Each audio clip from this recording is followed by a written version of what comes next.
Que pela audição, escuta deste Bhagavata, as impurezas do nosso coração sejam dissipadas. E que possa surgir em nós uma devoção profunda pelo Senhor, louvado por essas palavras eternas. Om Namo Bhagavate Vasudevaya.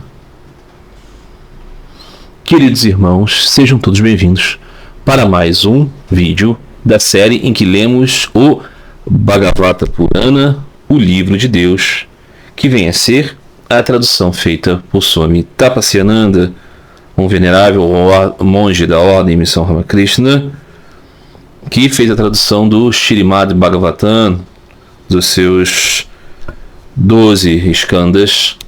Ele produziu 4 livros, 4 tomos, na qual ele reuniu a tradução literal desses volumes, chamados skandhas ou cantos, e apresentou uma introdução muito rica, tentando nos explicar o sentido da literatura purânica e especificamente deste Mahapurana, do Bhagavata Purana, o grande Purana.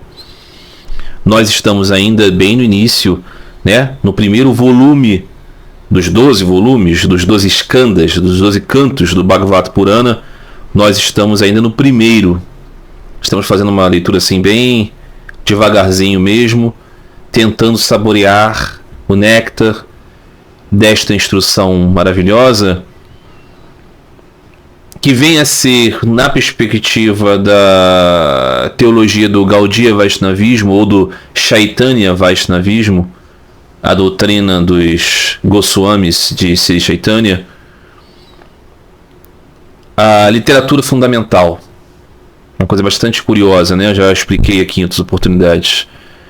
De modo geral, os acharyas das escolas vedânticas, das escolas devocionais e também da escola monista, Shankaracharya, e os das escolas devocionais, Ramanujacharya, Madhvacharya, Nimbakacharya, Vallabhacharya e os Goswamis de Sri Chaitanya são também esses, Mas os anteriores a Sri Chaitanya estabeleciam o sumo bonum, a fonte profunda de entendimento espiritual naqueles 3 textos primordiais ou 3 conteúdos escriturais que são o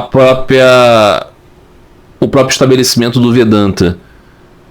Os Upanishads, os 10 principais Upanishads, sobretudo. Os Brahma Sutras, que é uma espécie de compêndio de todos os Upanishads. E o Bhagavad Gita. Esse compêndio constitui-se no próprio Vedanta, E os acharyas, eles costumam apresentar então aquele seu bhashya, aquele seu comentário que vai sustentar a própria definição de uma escola, com reflexões sobre esses textos. Então você tem, um grande comentário sobre os Brahma Sutras, um grande comentário sobre Bhagavad Gita, um grande comentário sobre os principais Upanishads. E esses comentários, com uma determinada linha teológica, estabelecem uma escola. Mas Sri Chaitanya, Gauranga, Nimai Pandita, Chaitanya Mahaprabhu, Sri Krishna Chaitanya, ele estabelece que a literatura primordial para se compreender o Bhagavad Gita, para se compreender os Upanishads, para se compreender os Brahma Sutras, para se compreender o profundo da teologia védica, é o Bhagavata Purana. Que o Bhagavata Purana é a escritura primordial. E essa, exposição, essa indicação, ela é muito sustentada, não diretamente, literalmente assim, mas ela encontra grande apoio concreto nas exposições de Sri Ramakrishna, porque Sri Ramakrishna era, sobretudo, mais purânico nas suas explanações e recorrentemente apontava para o Bhagavata como a coisa mais especial. Houve uma fase de sua vida em que o seu principal deleite era ir aonde estivesse sendo recitado o Bhagavata. Sempre quando ele aponta para um elemento assim de símbolo da devoção, ele fala do Bhagavata. Ele diz, né? A pessoa devota tem sua maior alegria em sentar para ouvir o Bhagavata, mas a pessoa mundana não consegue ouvir, né? E em outras oportunidades. Ele sempre fala de coisas, histórias que estão lá no Bhagavata. Então, essa interpretação, não é, da escola dos Goswamis de Sri Chaitanya, que consiste, né, o Gaudiya Vaishnavismo, ou a formulação do Acintya Beda Beda, ou seja, a inexplicável e inconcebível diferença e não diferença entre Deus e as almas, ela tem como principal literatura o Bhagavata Purana. E a teologia do Gaudiya Vaishnavismo, estabelecida pelos Goswamis, sobretudo por Jiva Goswami, ela tem o seu magnum opus, digamos assim, o teu texto fundamental, a sua principal literatura apologética, nos comentários do Bhagavata Purana, naquilo que é conhecido como os Satsandarbhas, os 6 grandes tratados de exposição teológica. E os Satsandarbhas são análises e reflexões do Bhagavata Purana. Então, o Bhagavata Purana é um livro essencial para a compreensão da doutrina da devoção, sobretudo para aqueles que entendem a beleza e o brilhantismo da exposição teológica do Acintya Beda Beda. Swami Tapasyananda, na exposição da introdução deste Bhagavata Purana, da tradução que ele fez, ele diz que o Bhagavata Purana é melhor compreendido em alguma forma de Beda a Beda, ou seja, de doutrina da igualdade, da diferença entre Deus e as almas. As escolas de Vallabha, de Nibaka, são também expositoras de conceitos Beda a Beda, né? Em Chaitanya, nos Goswamis de Chaitanya, você reforça a ideia de que essa diferença e não diferença é inconcebível, tem um elemento a mais, né? Então, nós temos aqui esses apontamentos, né? O Bhagavata Purana como a grande literatura para explicar o Vedanta. A grande literatura para explicar o Senhor. Na introdução desse Bhagavata Purana, no episódio anterior que estávamos lendo, tínhamos o diálogo entre Vyasadeva, o grande autor dos Vedas e o autor do Bhagavata Purana, com Narada Muni, o devoto por excelência, o grande menestrel do amor divino. E tínhamos que Vyasa estava, ainda que fosse o bem-aventurado escritor do Mahabharata, dos Vedas, ele estava se sentindo em falta.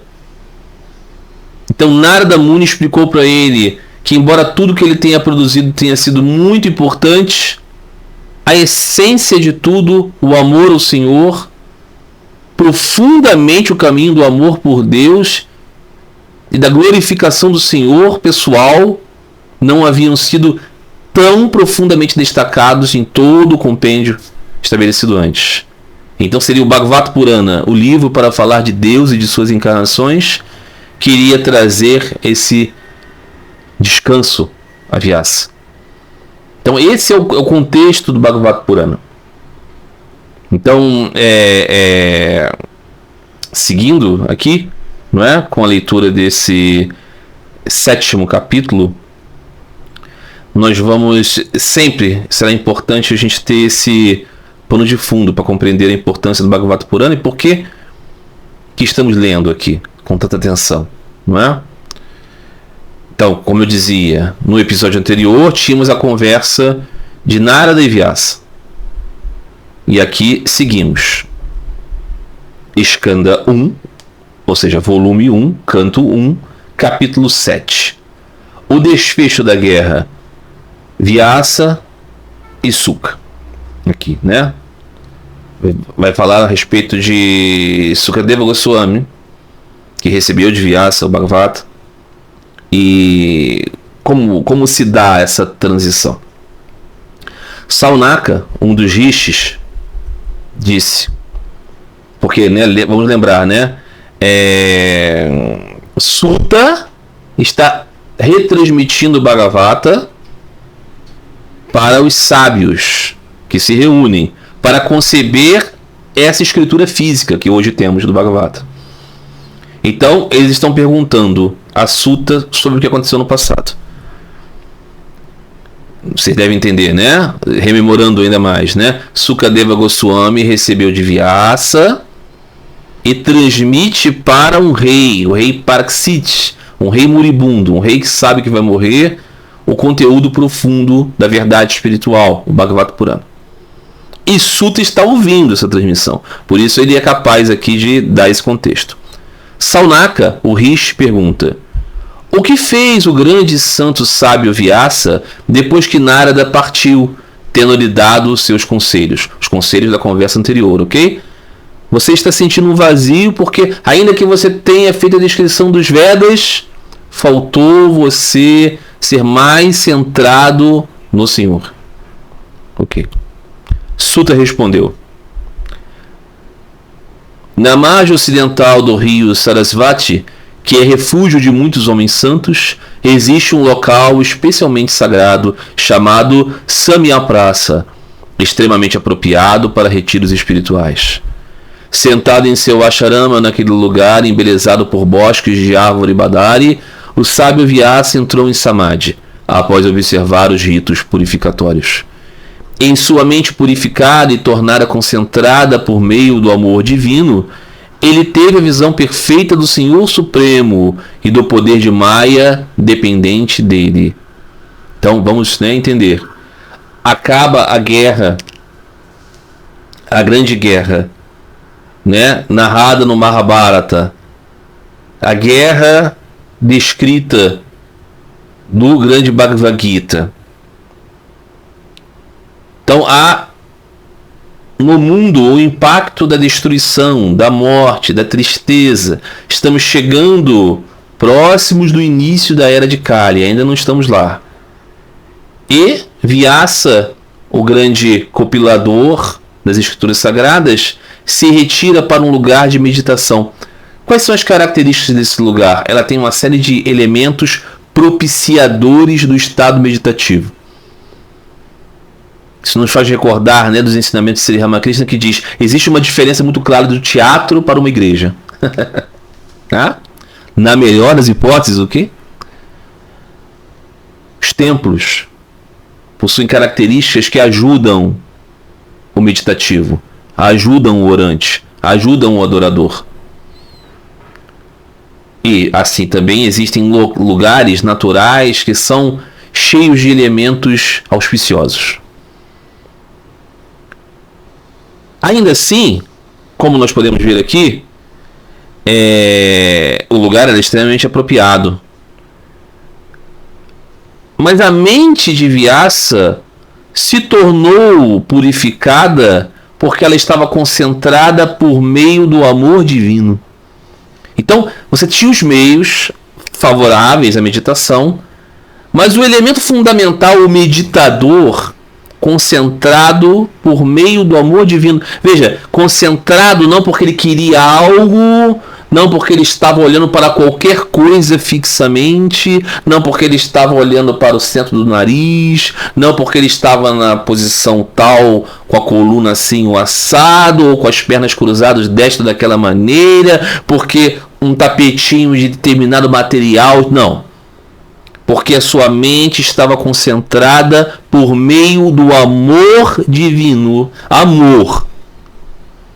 Então, do amor divino, ele teve a visão perfeita de quem? Do nada, do absoluto, dele mesmo. Não, do ser supremo e do poder de Maya dependente dele.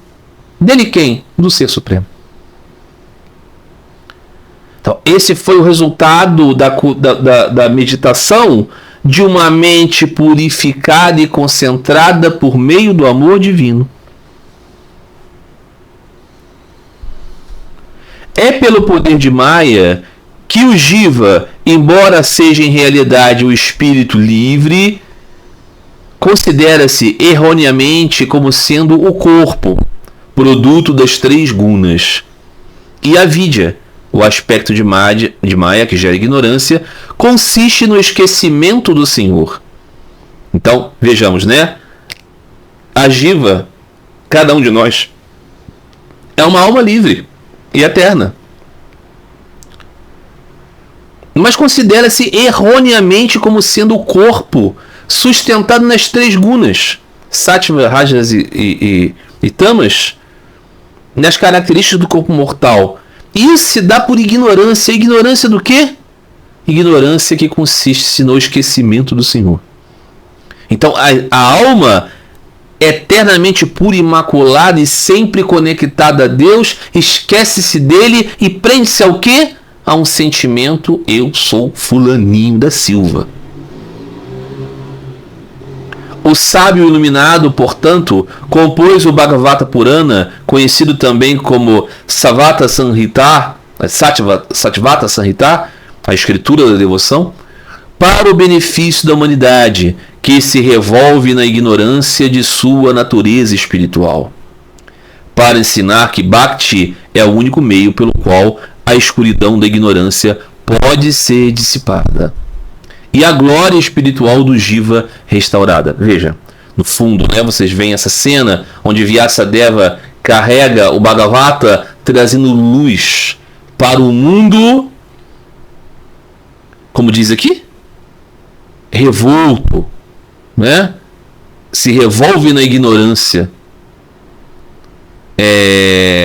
sofre, se confunde, se prende a esta criaturinha mortal, esquecendo-se de Deus e da sua própria glória. Então, ensinar que Bhakti é o único meio pelo qual a escuridão da ignorância pode ser dissipada. O único meio. Não é um meio bom, um meio possível, um dos meios, não, o meio, o único meio. Isso tem ressonância com quem? Com Sri Ramakrishna Paramahansa, que diz que Bhakti é a religião desta época, é o único caminho. Para o quê? Para dissipar a escuridão que nos faz esquecer de Deus e desconhecer a nossa própria condição. Ok? É Bhakti. Veja, reconhecer Deus e reconhecer a nossa própria condição, revelando a nossa própria glória, pode ser compreendido como moksha, como libertação, não pode? Pode. Libertação do quê? De avidya, da ignorância. Mas a busca não é pela libertação, a busca é pelo desenvolvimento do amor. Por meio do amor divino, tem-se a visão perfeita do Ser Supremo e do poder de Maya, que é dependente dele. Compreendem? Uma vez que você alcança o amor a Deus, como consequência vem moksha. Como aquelas palavras do Senhor Jesus que diz, né? Busque Deus e tudo mais lhe será acrescentado.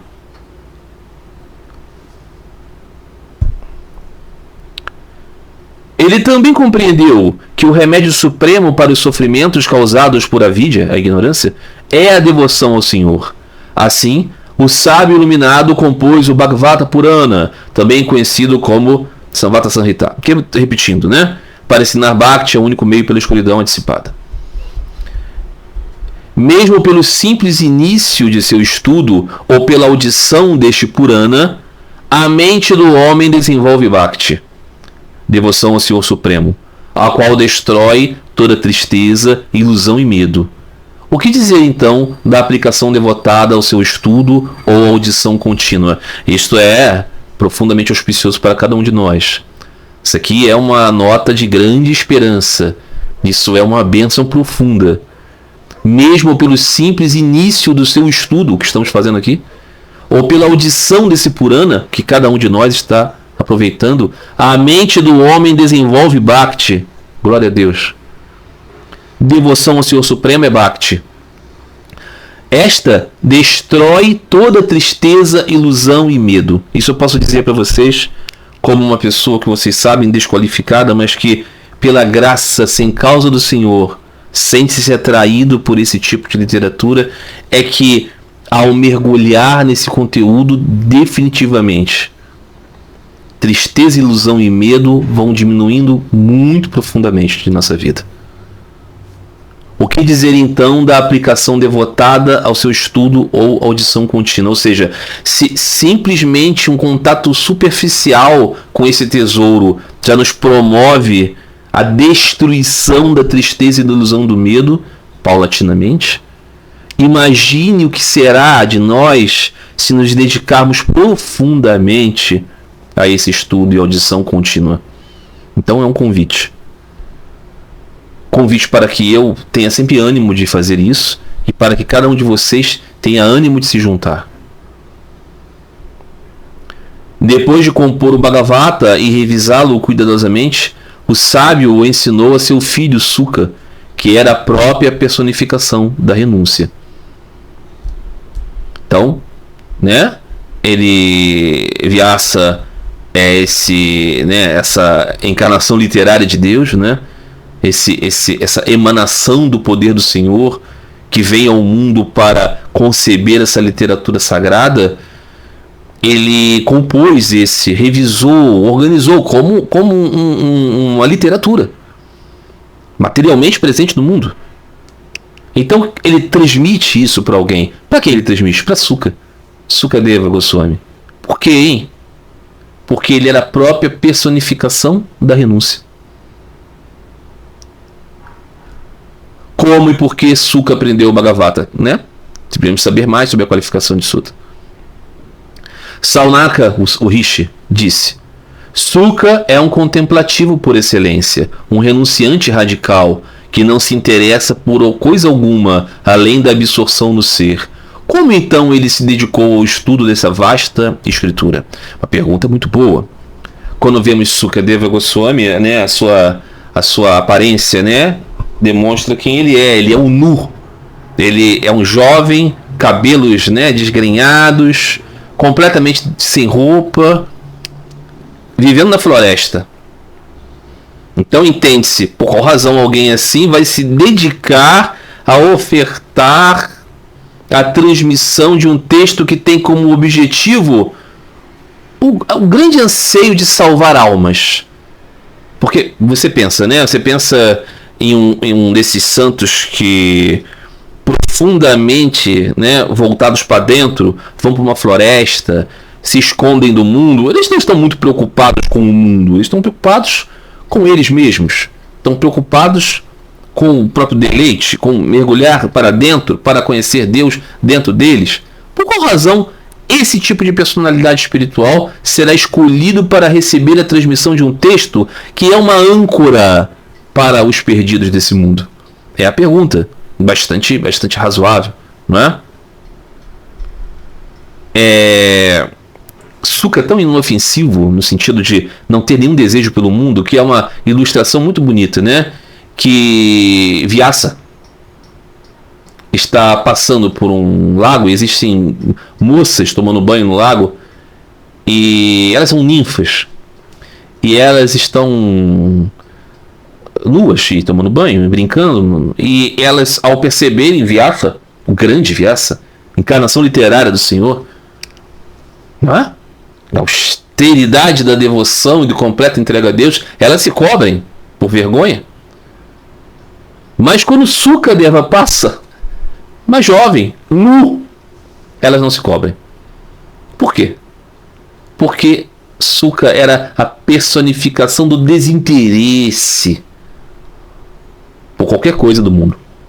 Veja, não que Vyasa fosse apegado ao mundo, mas o ponto é esse tipo especial de personalidade. Então a pergunta de Saunaka é isso. Por quê? Por que Suka? Então Sutta, que está nos descrevendo, né, a construção de todo o Bhagavata, diz: é verdade que os sábios absorvidos no ser não necessitam de aprendizado livresco. Contudo, eles são dotados de devoção espontânea, não motivada por desejos egoístas. Tal é a atração inerente de Srihari, que até mesmo esses contemplativos profundamente estabelecidos na consciência do Atman, na consciência do eu, são atraídos por ele. Então é muito engraçado o paralelo com o Sri Ramakrishna, né? Sri Ramakrishna também era esse que não precisava de aprendizado livresco, né? Engraçado, Mahendranath Gupta, quando vai conhecer Thakur, o vê pela primeira vez instruindo os devotos, fica maravilhado com as palavras de Sri Ramakrishna, e depois ele quer se encontrar com Sri Ramakrishna, mas é um homem muito tímido, então ele vai perguntar assim para uma funcionária do templo de Kali, na qual Sri Ramakrishna vivia, em que Sri Ramakrishna vivia, e ele pergunta para essa senhora: onde o mestre guarda os seus livros? E esta atendente diz: livros? O mestre nunca os lê. Ele tem tudo na sua língua. E Mahendranath Gupta pensa: será possível alguém ser sábio sem ler livros? Então ainda estava distante para Mahendranath Gupta entender isso, né? Que os sábios absorvidos no ser não necessitam de aprendizado livresco. Contudo, esses absorvidos no ser são dotados de uma devoção espontânea, não motivada por desejos egoístas, ok? Desejos para si. Eles têm uma atração inerente a Srihari. Mesmo nesses contemplativos, eles são atraídos por ele, por Hari, pelo Senhor, Bhagavan. Esse é o caso de Sri Ramakrishna, evidentemente, como sabemos, e o caso de Sri Sukadeva Goswami. Como Sri Suka, o filho de Vyasa, era extremamente afeiçoado aos devotos e à sua companhia, e como era profundamente fascinado pelas excelências do Senhor, ele se deu ao trabalho de aprender esta vasta literatura, a fim de servir ao Senhor e aos devotos expondo-a. Ou seja, Suka, ele era extremamente afeiçoado aos devotos e à companhia deles. Ou seja, ele amava os devotos do Senhor. E como era profundamente fascinado por tudo que envolvia o conhecimento de Deus, sua parafernália, passatempos transcendentais, ensinamentos, devotos, circunstâncias variadas sobre a riqueza da cultura do Senhor, ele se colocou para aprender o Bhagavata, a fim de servir ao Senhor e aos devotos na exposição deste. Então isso explica, né, essa transmissão. Vyasa, Narada, Vyasa, Brahma, Narada, Vyasa, Suka, Rei Pariksit, Sutadeva Goswami. Muito bem. Continua Sutta dizendo, num subtítulo, que é A Vingança de Avastama. Uma história bastante complexa que nós vamos ouvir aqui, que vai nos dar a oportunidade de meditar sobre algumas das muitas questões difíceis e complicadas de ler textos espirituais, assim, que nos reclamam uma capacidade muito sutil de perceber o valor do simbólico, entender o pano de fundo, essa dificuldade que é tão grande, às vezes, para que nós possamos sorver o melhor da literatura, por exemplo, do Antigo Testamento, né?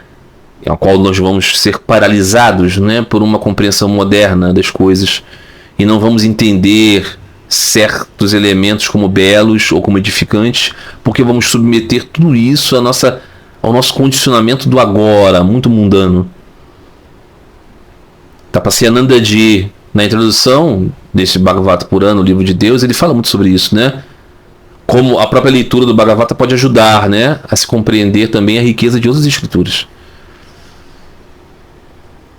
Então aqui nós vamos tentar compreender isso indo ao profundo desse texto. A vingança de Avastama.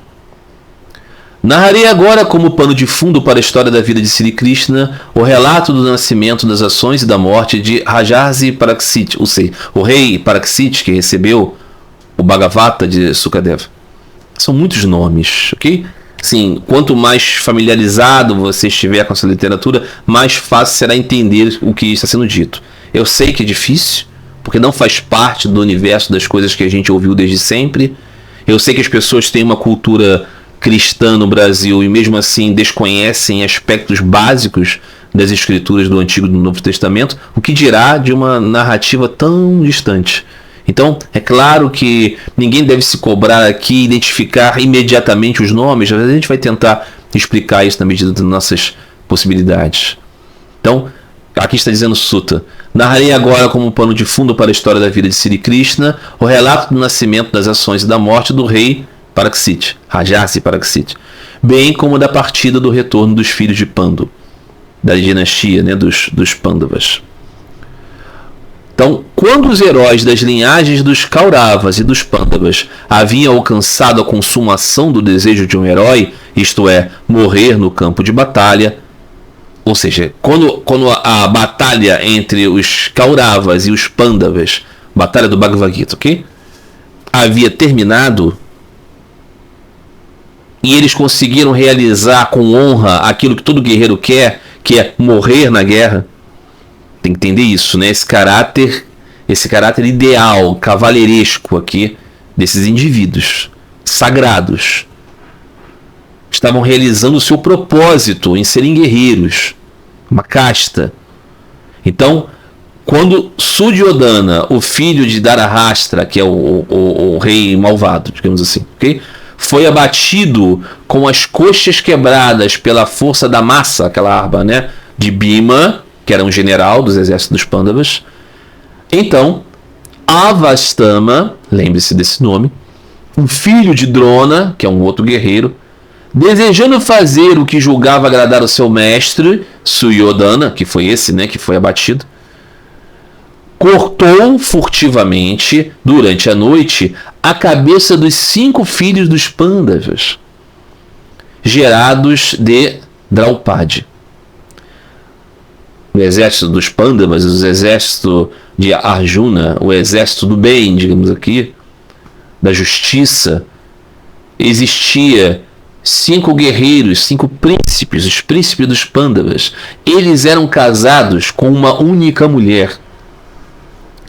Numa história muito interessante, a qual eu já citei em outros vídeos, mas que demonstra a complexidade desses textos. Draupadi é o símbolo da castidade e ao mesmo tempo ela é esposa de 5 homens. Como isso é possível? Porque o símbolo disso aqui é tanta coisa envolvida. Como isso aconteceu? Ela era casada com um homem só, ok? Mas em virtude do pedido de uma mãe, sem saber de uma situação, para o filho, para que ele dividisse tudo que ele tinha com os irmãos, ele acabou então compartilhando a sua esposa com eles. Isso, entendido aqui modernamente, literalmente, vai causar nas pessoas toda sorte de ideia obscura e burra a respeito disso. Não se trata disso. Não se trata de poliamor, ok? Se trata de uma série de elementos complexos sobre o sentido da partilha, da comunhão, do sacrifício, do desapego, da linhagem, do amor à mãe, da obediência, uma série de coisas. É preciso entender que o contexto da descrição desses eventos aqui do Bhagavata estão tratando daquilo que acontece antes da Era de Kali, quando as condições do mundo, da natureza do mundo e dos homens era diferente. Essa é uma crença estabelecida, que quando muda as eras, a natureza das coisas era diferente. Por isso que se vivia muito mais, tinha muito mais poderes, capacidades, extraordinários contatos e vivências que nós hoje não temos como aqui em Oar, verdadeiramente.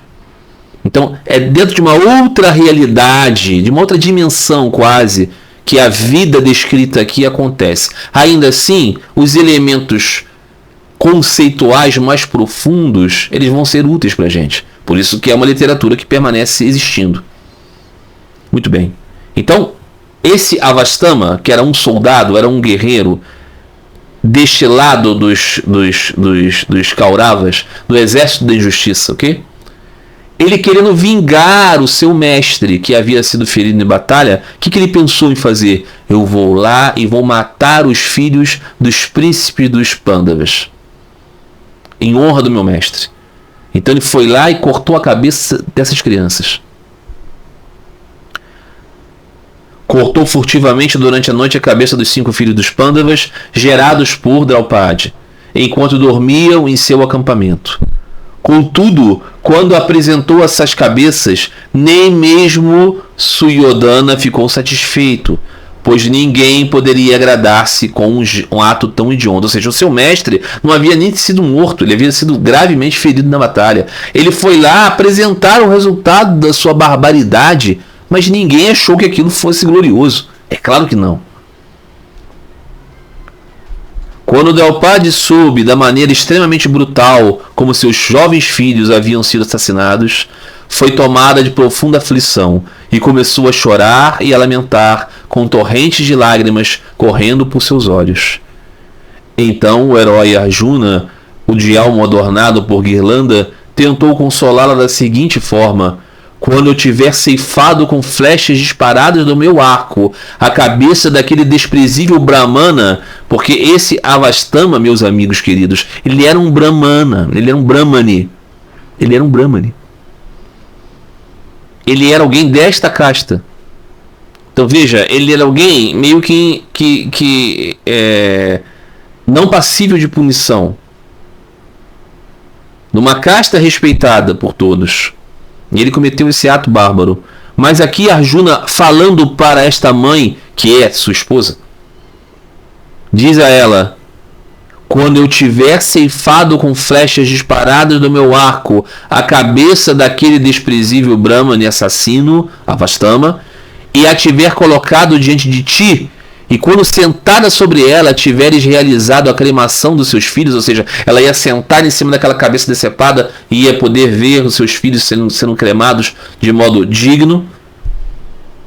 Após a conclusão desse ritual fúnebre, tendo tomado o seu banho, então, ó nobre senhora, então apenas será o momento de eu enxugar as lágrimas de tua alma aflita. Ou seja, estava querendo dizer para ela: eu entendo a sua dor, mas eu não vou te consolar agora. Primeiro eu vou resolver essa vingança, e depois que você for vingada, eu vou te consolar. Nós podemos perceber aqui a dramaticidade disso, né? Um homem louco realiza um ato bárbaro em vingança de uma guerra, toda ela cercada de elementos cavaleirescos, de elementos ritualizados na batalha, de acordos e gentilezas e considerações mútuas, que foi maculada após o seu término pelo ato bárbaro desse homem enlouquecido, confundido em sua compreensão de como prestar honras para o seu mestre. Promove esse diálogo tão terrível, na qual Arjuna promete vingança. Assim, consolando de algum modo sua amada esposa com esse fluxo de palavras agradáveis e eloquentes, Arjuna, tendo Krishna como amigo e cocheiro, lembre-se, né? Bhagavad Gita, Arjuna é o príncipe, Krishna está como seu ajudante. Partiu em perseguição a Avastama, o filho do preceptor Drona, ou seja, Avastama era filho do mestre Drona, empunhando em sua mão o terrível arco Gandiva. Essa arma era uma arma poderosíssima, ok? Uma arma inconcebível poder. E montado em seu carro com o emblema de um macaco em sua bandeira de Hanuman. Ao ver Arjuna aproximar-se rapidamente à distância, Avastama, o assassino de crianças, subiu em seu carro com o coração trêmulo e fugiu o mais rápido que pôde, temendo por sua vida, assim como Brahma outrora fugira por medo de Rudra. Essa é uma história, também será descrita posteriormente a respeito de como Brahma e Shiva se confrontaram em dado momento. Então veja que o Avastama era um sujeito, né, bastante duvidoso, né? Ele, vendo que Arjuna estava vindo em sua direção, correu. Um covarde, assassino de crianças. Avastama, de origem bramânica, ao perceber que seus cavalos estavam exaustos e que ele próprio não tinha mais meios de escapar, pensou então no míssil de Brahma como o único meio de salvar-se. Embora não conhecesse o método de retração do míssil de Brahma, Avastama, confrontado por uma ameaça iminente à vida, realizou os ritos purificatórios necessários e a concentração mental e lançou aquele míssil divino. Aqui, pausa para explicar. Estamos vivendo em outra era. Uma era em que os poderes humanos são diferentes, em que os seres humanos convivem com seres de outras dimensões que convivem conosco aqui. Seres de outro plano. Nós temos acesso a capacidades completamente desconhecidas hoje.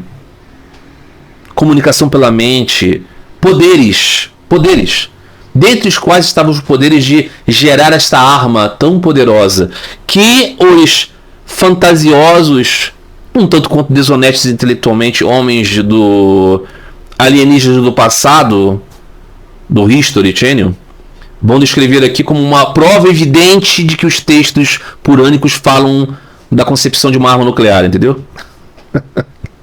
Porque evidentemente para eles aqui, Brahma, Vishnu, Krishna, é tudo alienígena. Então, aqui está se concebendo isso, que Avastama, percebendo que Arjuna ia atrás dele, ele então concebeu através de um ritual, veja bem, ritos purificatórios e concentração mental. Está muito evidentemente claro que isso aqui não é uma tecnologia alienígena, ok? Isso aqui era um poder da mente, que segundo esse texto era possível em outras eras.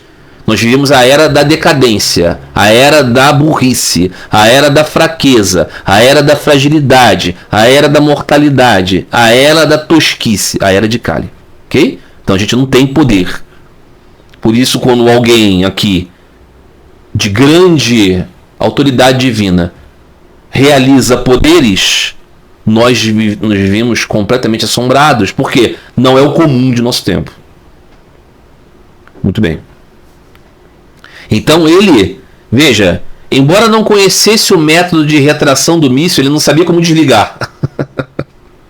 Avastama, confrontado por uma ameaça iminente à vida, realizou os ritos e conseguiu lançar aquele míssil divino, uma arma destrutiva.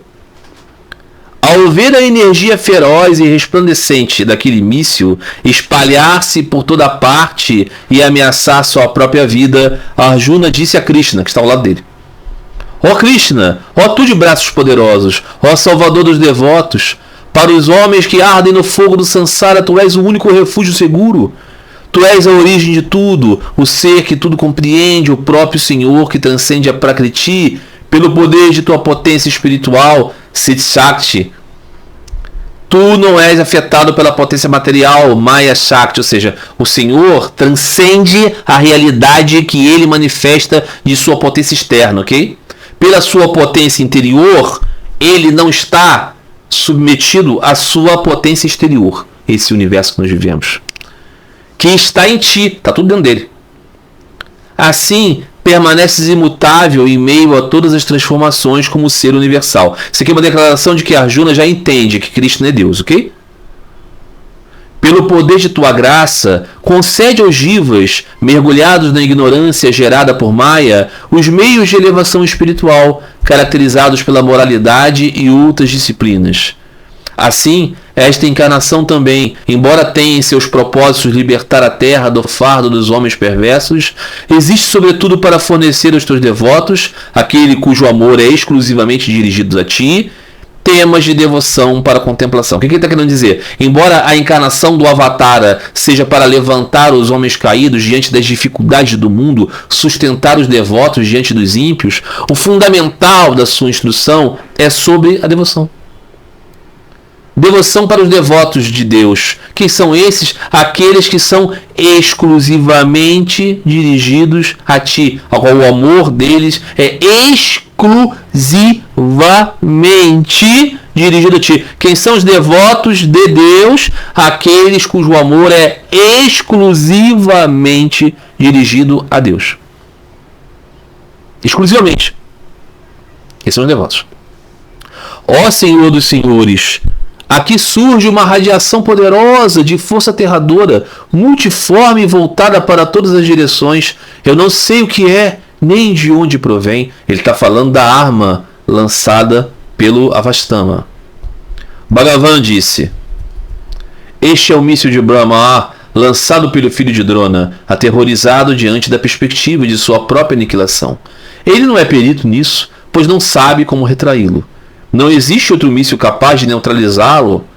Tu és perito, tanto em lançá-lo quanto em retraí-lo. Agora, combate e destrói o poder desse míssil, lançando tu mesmo um míssil de Brahma contra ele. Ou seja, Krishna diz: isso aí é a arma do Avastama. Só que ele é um incompetente, então ele lançou e não sabe como desfazer. Ele fez isso desesperado.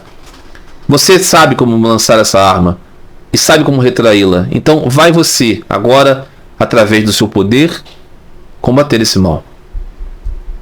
Ouvindo as palavras do Senhor Krishna, Arjuna, o terror dos seus inimigos, um dístico dele, purificou-se, circundou Sri Krishna em sinal de adoração. Ou seja, Sri Krishna é como aqui, um vaso de Tulasi, como um templo. Você está circundando, ele 3 vezes, como adoração. E então lançou seu próprio míssil de Brahma para destruir o adversário. Ou seja, ele tinha técnica, ele tinha o conhecimento, mas ele buscou primeiro purificar-se e a bênção de Deus para realizar aquilo. Como podemos dizer aqui, se Deus permitir, vamos realizar tal coisa. Sim, nós vamos realizar tal coisa, temos esse propósito, mas se Deus não permitir, nós não realizamos.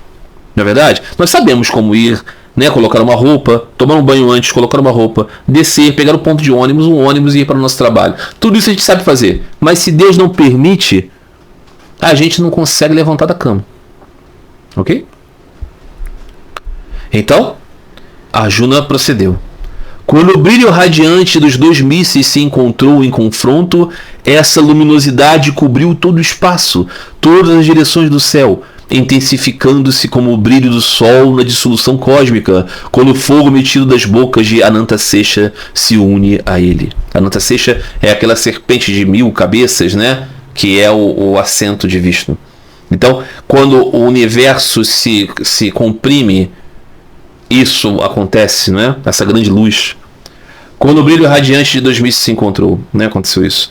Quando, vendo aquele calor resplandecente que queimava os 3 mundos, todos os seres, o subterrâneo, este aqui e o superior, todos os seres atingidos pensaram que se tratava realmente do fogo gerado no momento da dissolução cósmica, ou seja, que estava acabando o universo. É aqui que o pessoal dos alienígenas do passado diz: bomba nuclear de alienígenas.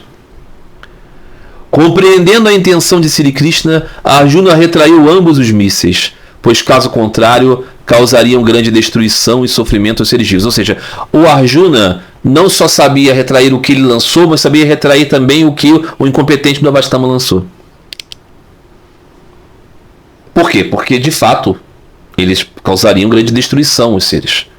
Então Arjuna, com os olhos vermelhos de ira, aproximou-se do cruel Avastama e amarrou-o com cordas, como se fosse um animal destinado ao sacrifício. Com um semblante irado, o Senhor disse a Arjuna, enquanto ele arrastava o inimigo amarrado em direção ao acampamento: ó Arjuna, esse vil Brahmane não merece perdão, mata-o. Ele assassinou crianças inocentes enquanto dormia à noite.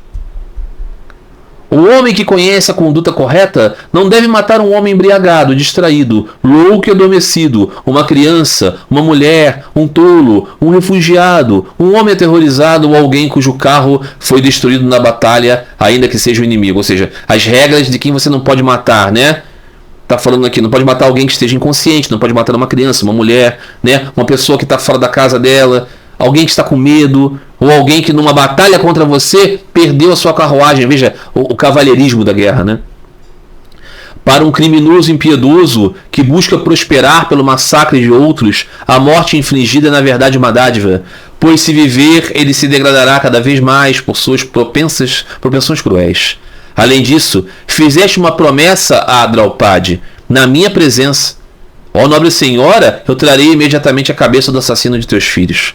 Portanto, que este pecador detestável, assassino de crianças, seja executado sem demora. Vergonha para a sua própria casta. Ele violou até mesmo os sentimentos do seu mestre. Ou seja, está querendo dizer para Arjuna, né? Esse cara não merece outra coisa que não a morte. Por tudo que ele fez e por aquilo que você prometeu.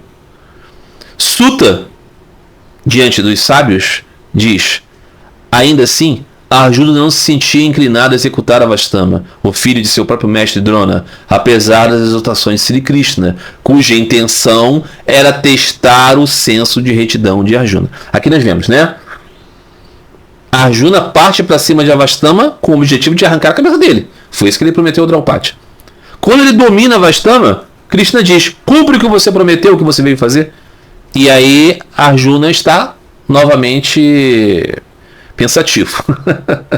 Uma dinâmica do Bhagavad Gita, né? Ah, mas caramba, ele é filho do meu mestre. Aqui, Suta está dizendo: Krishna está provocando Arjuna para testá-lo.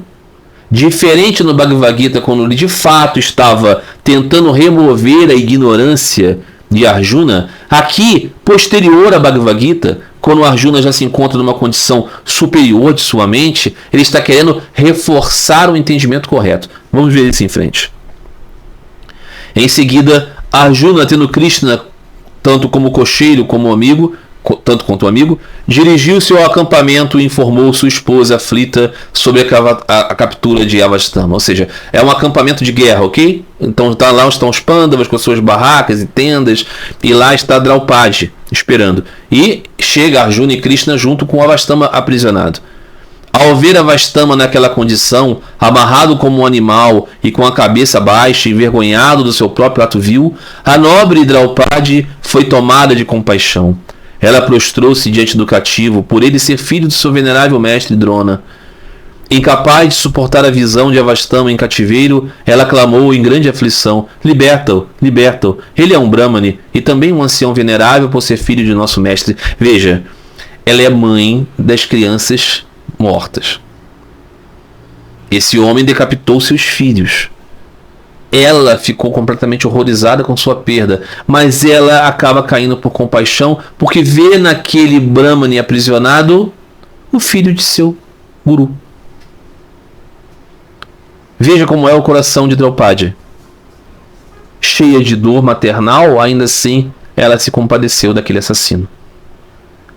Na forma de seu filho, aqui está diante de vós o próprio Dronacharya, aquele que vos ensinou toda a ciência das armas, juntamente com todos os mantras secretos relacionados ao lançamento e retração dos poderosos mísseis. Ou seja, está querendo dizer para Arjuna: Arjuna, quem te ensinou tudo foi o pai desse cara aí. Além disso, a sua mãe, a esposa de Drona, a esposa do Drona, né, do seu guru, que é irmã de Kripa, sobreviveu ao marido e ainda vive por causa de seu filho heróico.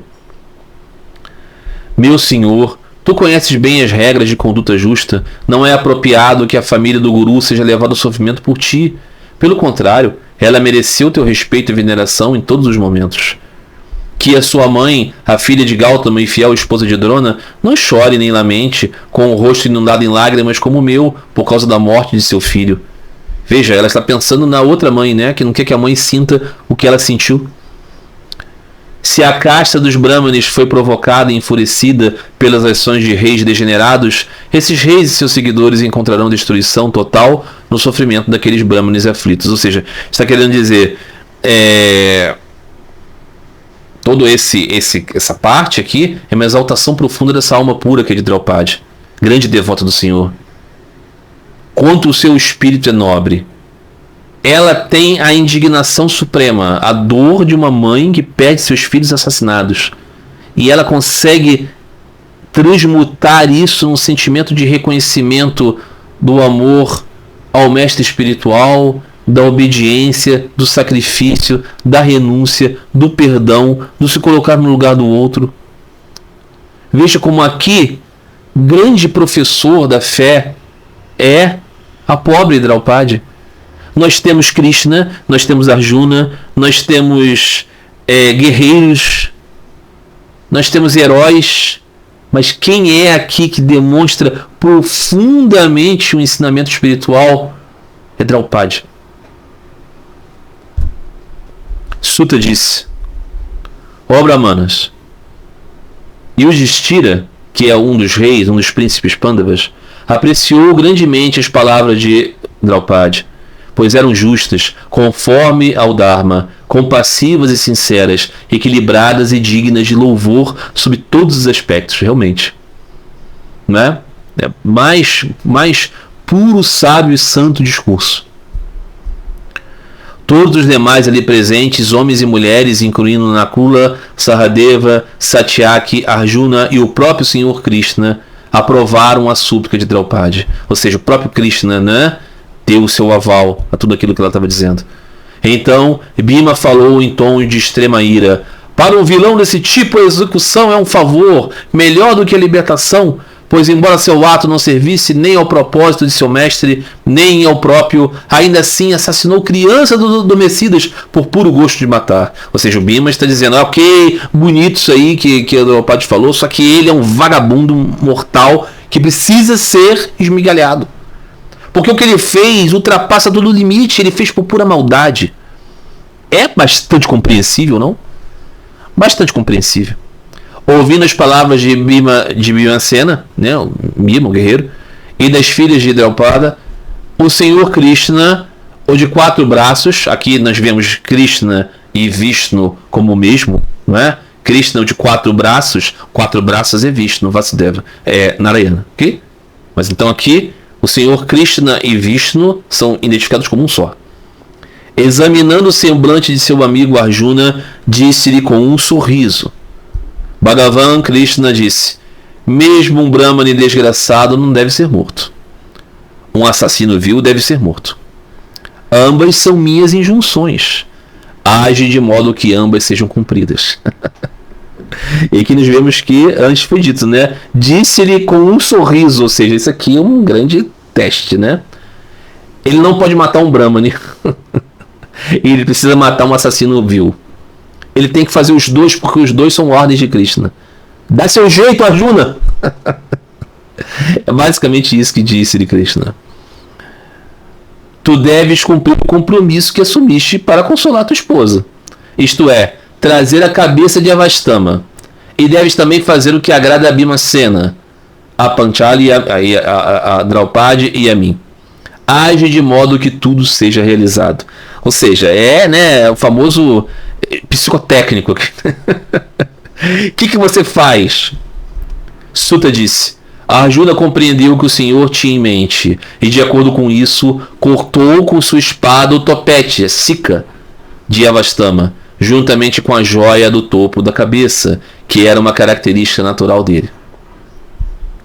Privado de sua aura espiritual pelo pecado do assassinato de crianças e despojado de seu esplendor físico pela perda da joia do topo, Avastama foi expulso do acampamento dos Pandavas. Para um Brahmane degradado, a execução consiste no corte do topete, na confiscação de seus bens e na expulsão. A aplicação da morte física é proibida. Em seguida, juntamente com Krishna, os Pandavas que lamentavam a morte de seus filhos ocuparam-se da cremação e dos demais ritos funerários. Ou seja, aquilo que Arjuna tinha falado para Draupadi, né? Depois que você, né, ver a cabeça dele decepada, sentar em cima dela, você vai cumprir os ritos funerários dos seus filhos. Então, o que aconteceu aqui? Arjuna percebeu que Krishna estava dizendo: você não vai matar esse Brahmane, mas você vai destituí-lo de seu reconhecimento, de sua autoridade, né? O que foi uma saída de fazer com que tudo fosse conciliado, né? Quando a gente percebe, por exemplo, né, a perspectiva da teoria monista, né, onde tudo é mitiá, tudo é ilusão, não existiria grandes problemas aqui, né? Mas pela leitura do Bhagavata, o que se exige aqui é uma resolução dentro da história, dentro da ação, dentro da relação com o Senhor, dentro da relação com o Bhagavan. Então, Arjuna não abandona o mundo, ele discerne a vontade pessoal do Senhor e age de acordo com ela. A punição de Avastama não é uma execução física, mas também não é absolvição, né? Ele perde, né, aquele tufo de cabelo, a joia, a aura espiritual, o pertencimento social. Ele permanece vivo para experimentar as consequências da sua ruptura com o Dharma. Isso mostra que o Bhagavata ensina que o mundo ele não é ilusório. O mundo é real. Mas que ele é real sim, concreto sim, mas subordinado. O karma, a culpa, a honra, a desonra, elas não são ilusões descartáveis, são realidades que operam sobre a soberania de Deus. Então é uma diferença muito clara aqui do nexo do Bhagavata para o nexo do Kevaladvaita. No monismo radical, né, expressado pela doutrina do Kevaladvaita, que conhecemos normalmente como Advaita Vedanta de Shankara, não há isso, né, de uma vontade pessoal, de uma relação com Deus, né? Mas no Bhagavata não. No Bhagavata nós estamos vendo que Krishna diz: as duas coisas são minhas injunções, então resolva dentro disso, né? Então a gente vê que tem sempre um ponto combinado entre o pano de fundo, o subjacente e o real e concreto. Porque não existe uma realidade irreal, né? Então a gente percebe, né, que toda essa jornada ela começa com Vyasa deixando aquele cenário de guerra e indo se preparar para receber a iluminação da comunicação com Deus. E a jornada toda termina com os ritos funerários purificatórios. Então, toda a questão aqui escapa muito do impessoal e é totalmente pessoal.